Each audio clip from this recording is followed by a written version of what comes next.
대한예수교 장로회 통합총회가 우크라이나 전쟁으로 인한 국제정세의 변화를 살펴보고 교회의 역할에 대해 논의했습니다.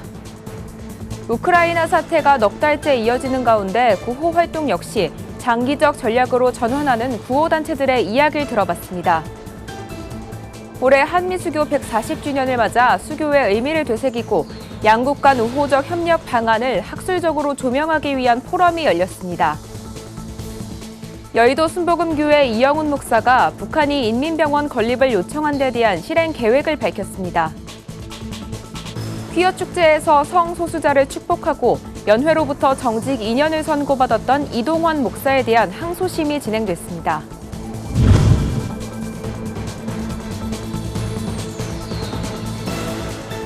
여러분 안녕하십니까? 구티비 뉴스입니다. 우크라이나 전쟁으로 국제 정세가 크게 요동치고 있습니다. 북한과 대치 중인 우리나라도 휴전 중인 상황이라 이러한 국제 정세에 민감할 수밖에 없는데요. 이러한 때 한국교회는 어떤 역할을 할 수 있을까요? 대한예수교 장로회 통합총회가 우크라이나 전쟁과 국제 정세의 변화, 그리고 교회의 역할을 주제로 정책 포럼을 열었습니다.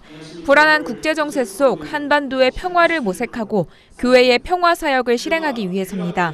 적어도 북한 선교 또 통일에 관심 갖고 있는 우리들의 움직이는 모습들을 갖게 돼서 감사한 마음을 갖게 됩니다.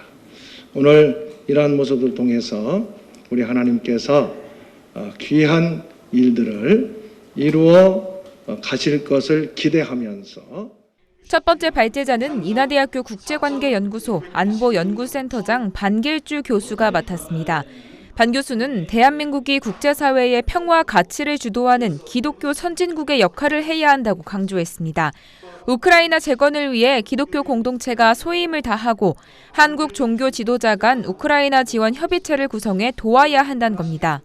또 우리나라는 기독교 선진국이기 때문에 다른 나라 기독교에서 뭘 하기 전에 먼저 이슈를 가져와서 우크라이나인들이 힘들어하는 상황에서 어떻게 그분들에게 물질적인 것뿐만 아니라 정신적으로 어떻게 도움을 줄지, 그 다음에 국가가 정상화되는데 어떤 힘을 줄 수 있을지 종교계가 나서서 고민해주면 좀 더 나아지지 않을까라는 생각을 좀 하고요. 우크라이나 전쟁이 북한의 대내외 정책에도 변화를 줄 수 있기 때문에 이에 대한 대처가 필요하다는 목소리도 나왔습니다. 교회는 남북한 화해와 평화 사역에 앞장서고 교회와 교단 간 협력 체계를 구축할 것을 촉구했습니다. 이 밖에도 북한 주민들을 도울 인도적 대북협력 사업을 추진하고 중장기적으로 북한 선교 전문 인력을 양성해야 한다는 목소리도 나왔습니다. 하루에도 수백 명에 달하는 사상자가 나오는 우크라이나 전쟁 속 한국 기독교계가 풀어야 할 숙제는 무엇인지 끊임없이 고민하는 일이 필요해 보입니다. 구티비 뉴스 하나은입니다. 우크라이나 사태가 100일이 넘은 현재 멈추지 않는 전쟁에 고향을 떠나는 난민의 수도 끊임없이 늘고 있습니다. 폴란드와 루마니아 등 인근 국가에서 구호 활동을 펼치고 있는 단체들도 전쟁이 장기화됨에 따라 지원 방향을 전환하고 있는데요. 길어지는 전쟁 상황 속 어떤 전략이 필요할지 구호단체들의 이야기 들어봤습니다. 권현석 기자입니다. 러시아의 우크라이나 침공으로 시작된 전쟁이 벌써 넉 달째, 우크라이나 사태 발생 100일이 지난 현재 폴란드, 루마니아 등 이웃 국가로 피난을 떠난 650만 명을 포함해 현재까지 약 1,400만 명의 우크라이나 국민들이 고향을 떠난 것으로 파악되고 있습니다. 갑작스럽게 일어난 사태에 그간 많은 단체들은 난민들의 식량과 임시 거처 등 긴급 구호에 총력을 기울여 왔습니다. 하지만 그칠 줄 모르는 전쟁 상황이 전개되면서 최근에는 구호 정책 역시 장기적인 지원으로 전환해야 한다는 말이 나오고 있습니다. 글로벌 구호 단체 월드비전은 최근 우크라이나 지원 정책을 장기적 구호 활동으로 전환한다는 계획을 발표했습니다. 그간 식량과 구호 물품 제공 등 긴급 구호에 주력했다면 그와 더불어 난민 아동들의 교육이나 심리사회적 지원까지 제공하겠다는 겁니다. 현재 월드비전은 아동들의 교육을 담당하는 기관 해피버블 센터를 루마니아 지역 2곳에 개소해 운영 중입니다. 난민 아동들에게 언어와 음악, 미술 등을 가르치고 심리 상담을 제공하며 삶의 전반적인 회복을 돕기 위함입니다. 월드비전 측은 앞으로 3개의 센터가 추가 개소된다고 밝혔습니다. 현재 대부분의 난민 가정은 성인 남성 가구원이 본국에 남아있기 때문에 가족들의 심리적 불안이 상당합니다. 분쟁의 피해를 입은 아동과 그 가정들의 심리 사회적 지원과 교육 공백의 피해를 최소화하는 데 힘을 쓰고 있습니다.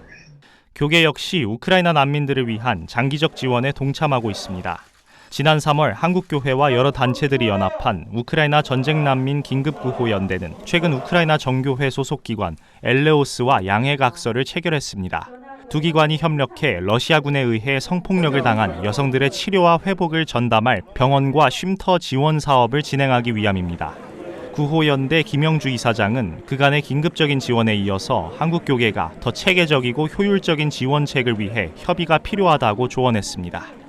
그동안은 긴급성 때문에 모금하고 또 현장에 보내기에 열심이었다면은 이제는 효율적이고 지속적인 지원책을 그런 의미에서 각 단체별로 하고 있는 일들을 서로 공유하고 협력하기 위해서 큰 틀의 연대 조직이 필요할 때가라고 생각합니다. 한편 구호연대는 더 적극적인 지원을 위해 오는 8월 독일에서 개최되는 세계교회협의회 총회에 참석해 우크라이나 정교회 측과 논의를 이어갈 예정입니다. 전쟁이 길어지는 만큼 구호단체들의 모금과 지원 활동 역시 장기화되고 있는 현재 어려운 생활이 계속되고 있는 난민들을 위해 전 세계가 지원에 힘쓰고 있는 가운데 한국교회도 장기적인 대책 마련에 나서고 있습니다. 구티비 뉴스 권현석입니다. 한미수교 140주년을 기념하는 포럼이 13일 한국프레스센터에서 열렸습니다. 선교적 공공신학을 실천하고자 설립된 KHN 코리아 네이버스가 수교의 의미를 되새기고 양국 간 우호적 협력 방안을 학술적으로 조명하기 위해 마련한 건데요. 발제자들은 한미수교가 가져온 한국 기독교 선교의 변화와 한미수교 발전 방향에 대해 논의했습니다. 정성광 기자가 보도합니다. KHN 코리아 네이버스가 한미수교 140주년을 맞아 포럼을 개최했습니다. 이날 포럼은 한미수교 140주년을 맞아 수교의 의미를 되새기고 양국 간 우호적 협력 방안을 학술적으로 조명하는 시간으로 마련됐습니다. 발제에 앞서 코리아 네이버스 최명덕 회장은 인사말을 통해 공적 선교 영역에서 이번 포럼이 한미수교의 역사와 역할을 할 수 있길 바란다고 전했습니다. 사회와 교회가 공통으로 선을 도모하는 그런 공적 선교 영역에서 교회가 너무 교회 안에 머물지 아니하고 사회 선에 대한 관심을 가짐으로 교계뿐 아니라 한국 혹은 전 세계의 여론을 주도할 수 있는 그러한 일들을 저희가 도모하고 있습니다. 140년 한미수교 우위를 세계평화구현 동행으로라는 주제로 열린 이날 포럼에선 선교적 공공신학을 지향하며 선교와 역사, 정치와 안보 환경 등 7가지 소주제의 발제가 진행됐습니다. 포럼의 첫 순서를 맡은 구춘서 전 한일장신대학교 총장은 구한말 기독교 선교가 가져온 한국 사회의 변화를 주제로 지난 한미수교에 대한 평가와 발전 방향을 제시했습니다. 미국 선교사들의 선교는 한미수교가 있었기 때문에 가능했다라고 말씀을 드리고 한일 병합이라든가 이러한 그 실패를 되짚어서 이 교회와 외교 쪽으로도 함께 바람직한 면으로 가는 것을 모색하는 것이 필요하지 않을까. 이날 발제는 교계박 일반대학교 교수들도 참석해 한국과 미국의 정치와 경제, 안보 영역 등 다각도로 한미수교의 역할과 과제를 살펴봤습니다. 코리아 네이버스는 서울 포럼에 이어 앞으로 7월과 8월에도 뉴욕과 워싱턴에서도 포럼을 개최해 한미수교의 비전과 과제에 대해 논의할 계획입니다. 구티비 뉴스 정성광입니다. 여의도 순복음교회 이영훈 목사는 14일 북한이 260개군에 인민병원을 세워달라는 요청을 해왔다며 개신교계가 컨소시엄을 구성해 평양 심장병원 준공 후 다음 프로젝트로 추진하겠다고 밝혔습니다. 보건소보다 큰 작은 병원 형태로 지어지는 인민병원은 한 곳당 건립 비용이 약 10만 달러 정도 드는 것으로 알려졌습니다. 이 목사는 평양 심장병원이 앞으로 북한 상황에 따라 공사 재개가 될 수 있을 것이라며 공사 재개 후 6개월이면 내부 인테리어와 의료장비 설치 등을 거쳐 개원이 가능하다고 내다봤습니다. 퀴어 축제에서 성소수자 축복식을 집례하고 기독교 대한감리회 경기연회로부터 정직 2년을 선고받았던 이동환 목사의 항소심이 지난 13일 진행됐습니다. 이날 경기연회 측 박성재 변호사는 이 목사가 동성애 행위가 아니라 동성애자를 축복하기 위해 퀴어 축제에 참석했다고 밝혔지만 퀴어 축제 자체가 동성애 행위를 긍정하는 것을 전제로 하기 때문에 동성애를 찬동한 것과 마찬가지라고 밝혔습니다. 이에 대해 이동환 목사 측 변호인단은 축복식 집례는 동성애 찬성과 같을 수 없다며 경기연회 측의 법 해석이 포괄적이라고 주장했습니다. 부산 비전교회가 아프리카 돕기 기금 마련을 위해 지난 10일부터 3일간 사랑의 바자회를 열었습니다. 바자회는 지역 주민 1,500명의 방문을 목표로 진행됐습니다. 부산 비전교회 김성관 담임 목사는 이번에 마련된 기금은 아프리카 선교지의 80교회 헌당을 비롯해 현지 선교사들과 성도, 원주민들을 위한 잔치 및 현지 선교 활동에 쓰여질 예정이라고 전했습니다. 또 매년 아프리카를 돕기 위한 바자회를 개최하겠다고도 밝혔습니다. 비전교회는 아프리카 지역의 교회와 학교를 짓는 프로젝트로 사단법인 유니온 비전 미션을 세워 진행하고 있습니다. 제6회 예루살렘 조찬기도회가 지난 2일 이스라엘 예루살렘 현지에서 열렸습니다. 이번 행사는 38개국 교계 및 정치 지도자 300명이 참석한 가운데 진행됐으며 기도회와 특별 강연에는 복음 전도자 닉 부이치치와 예루살렘 기도회 집 수카탈렐 대표 릭 라이딩스 목사가 강단에 올라 이스라엘을 위해 기도하는 시간을 가졌습니다. 예루살렘 조찬기도회 공동의장인 미셸 바흐만 의원은 그동안 기도회를 통해 많은 기적이 일어났고 앞으로도 계속 기적을 보게 될 것이라 믿는다며 참석자들에게 감사 인사를 전했습니다.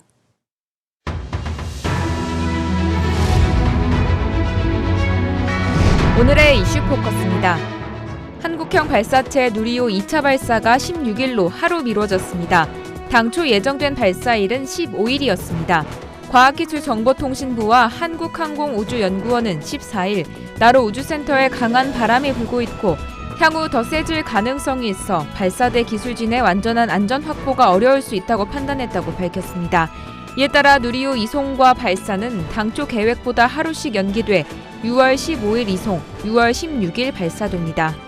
우리나라 자동차 부품에 대한 중국 의존도가 갈수록 높아지고 있어 공급망의 다변화가 필요하다는 지적이 나왔습니다. 경제 환경 변화에 따른 자동차 업계 애로 해소와 대책을 주제로 개최한 제27회 자동차 산업 발전 포럼에 따르면 자동차 부품 수입국 중 중국 비중이 2000년 1.8%에 불과했지만 지난해 34.9%로 급등했으며 올해 1월부터 4월까지만 36.2%에 달했습니다. 이에 산업연구위원은 글로벌 공급망 이슈는 중국 의존도가 높은 우리에게 더욱 중요하게 됐다며 앞으로 국내 공급 생태계를 강화하는 한편 공급망 관련 지역 다변화가 필요하다고 주장했습니다. 아이를 키우는 부모들은 육아를 부부가 함께 해야 한다고 생각하면서도 현실적으로는 아내가 양육의 70% 정도를 부담하는 것으로 나타났습니다. 국책연구기관인 육아정책연구소의 보고서에 따르면 자녀 양육 전체를 100으로 볼 때 평일에 자녀 양육 분담 정도는 아내 70.9%, 남편 29.1%로 나타났습니다. 반면 부부간 역할 인식에 관련해 아내와 남편은 집안의 모든 일에서 똑같은 결정권을 가져야 한다는 문항에서는 5점 만점에 4.1점으로 동일 수준이 높았습니다. 정부가 보호대상 아동이 복지시설을 떠나야 하는 시점을 기존 18세에서 최대 25세로 연장했습니다. 본인이 보호 종료를 요청해도 장애나 질병 등으로 자립 능력이 부족할 때는 보호를 연장하는 내용으로 아동복지법 시행령이 일부 개정되면서입니다. 보건복지부는 이번 개정으로 보호기간 연장 중 자립 능력이 부족한 경우에는 본인의 의사와 준비 수준 등을 종합적으로 판단해 보호 종료 여부를 결정할 수 있게 됐다고 설명했습니다. 이슈 포커스였습니다.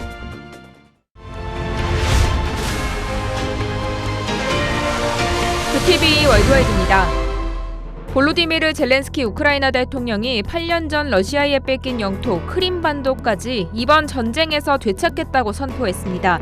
이를 명시적 전쟁 목표로 밝힌 것은 이번이 처음입니다. 러시아는 2014년 우크라이나의 대규모 시위와 정권 교체 등으로 발생한 혼란기에 자국민을 보호하겠다면서 군사력을 앞세워 크림반도를 강제 병합한 바 있습니다.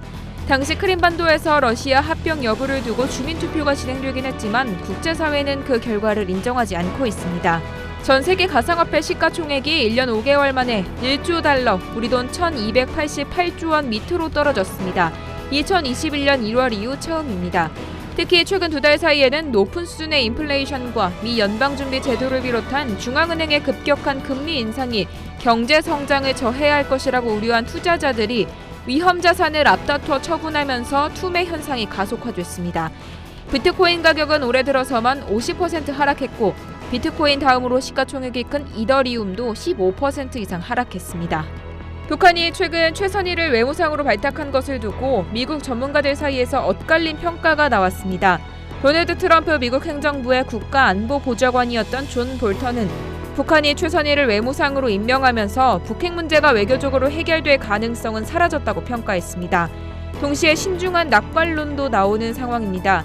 마크 피츠패트릭 전 국무부 비확산 담당 부차관보는 북한이 미국의 대화 제안에 응할 준비를 하고 있다는 조짐이라며 김정은이 미국과의 협상 경험이 많은 최선희를 외무상에 임명한 다른 이유를 찾기 어렵다고 말했습니다. 미국 보건당국과 성소수자 자긍심의 달인 6월을 맞아 원숭이 두창 예방을 위한 홍보 방법을 두고 고심하는 것으로 나타났습니다. 미국 내 원숭이 두창 감염 의심 사례 가운데 성적 지향이 확인된 17건 중 16건이 남성 간 성관계와 관련된 것으로 드러나면서 이들 집단에 대한 안내 필요성이 커졌지만 자신이 동성애자인 것을 드러내지 않기 위해 감염 사실을 숨길 가능성이 크다는 점을 우려한 겁니다. 이를 고려해 성소수자 페스티벌에서 남성 동성애 관련 표현은 사용하지 않고 원숭이 두창에 대한 일반적인 경고 문구만 담아 홍보하면서 논란이 되고 있습니다. 월드와이드였습니다.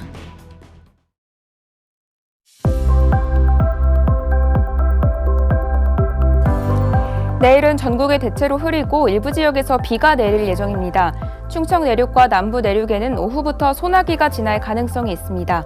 더위는 잠시 주춤하겠습니다. 비의 영향까지 더해지면서 내일도 공기는 깨끗하겠습니다. 이어서 전국 날씨입니다. 내일 한낮 최고 기온은 서울 24도, 강릉 21도, 대전 25도가 예상됩니다.